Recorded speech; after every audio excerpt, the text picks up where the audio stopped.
Baik, terima kasih. Insya Allah di Kabupaten Suma akan diterapkan sekolah tentang rujukan Pancasila. Kemarin kita sudah studi banding di Jakarta dan ternyata efeknya sangat luar biasa menanamkan nilai-nilai Pancasila.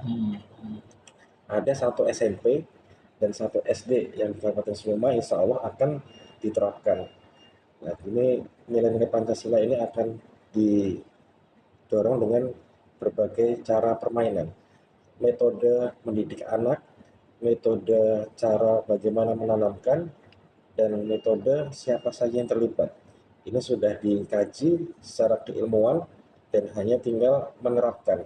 Dibutuhkan komitmen antara kepala sekolah dan guru. Jadi sampai sedetail itu kita harus menanamkan. Contohnya, misalnya siswa SMP tidak boleh bawa handphone, tapi sekolah menyiapkan satu nomor. Jadi kita ketahui bersama kalau istirahat biasanya anak SMP yang bawa handphone itu dia main gadget ya. Tapi di nilai-nilai Pancasila ini kita akan ditanamkan bagaimana siswa itu bisa waktu istirahat bermain dengan orang sama temannya, Berinteraksi ya. Kemudian contohnya ada pojok ruangan terkait dengan Pancasila, baik sejarahnya, tokohnya, kemudian rumah adatnya, kemudian juga ada bidang tentang kebersihan lingkungan, bagaimana kita mengelola lingkungan ini. Kemudian ada juga pojok wirausaha, jadi ditanamkan nilai-nilai bagaimana kita berusaha. Tidak berat usahanya juga, yang penting ada kegiatan yang positif. Kemudian juga ada terkait dengan pengelolaan olahraga yang positif. Mungkin nanti kita kerjasama dengan misalnya organisasi olahraga, bagaimana menyisipkan ruangan di sekolah untuk melatih anak-anak ini supaya ada kegiatan yang positif. Kemudian juga dari sisi guru-gurunya nanti insya Allah akan di-training, kepala sekolahnya nanti juga akan di-training bagaimana menerapkan metode ini. Dan ini merupakan metode yang baik dan sudah dilaksanakan.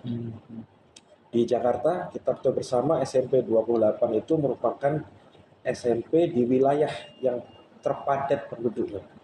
Kemudian lingkungan sosialnya juga terparah.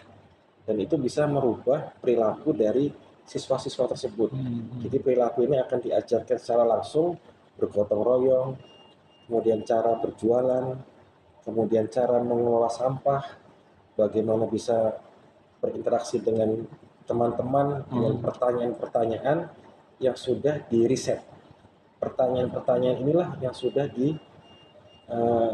titipan dari semua kementerian terkait dengan nilai-nilai luhur, nilai-nilai budi pekerti yang bisa diterapkan di tingkat SD dan SMP. Oke, baik, di Indonesia ini sudah ada 5 sekolah. Kemudian insya Allah di tahun ini juga ada 5 sekolah lagi. Nah, inilah sebagai percontohan dari Kementerian Kemanusiaan PMK. Nah, jadi Kementerian PMK kemarin saya ke sana dan insya Allah disupport bagaimana pembangunan masyarakat ini, pemberdayaan masyarakat ini bisa dilaksanakan. Insya Allah jadi percontohan kita dan bagus sekali untuk diterapkan di SMP dan SD karena kita ketahui bersama bahwa nilai-nilai luhur Pancasila, gotong royongan, kepedulian, kemudian efisiensi waktu di dalam belajar kita sudah berkurang. Maka dari itu kita mulai dari awal lagi lah bagaimana menanamkan nilai-nilai Pancasila.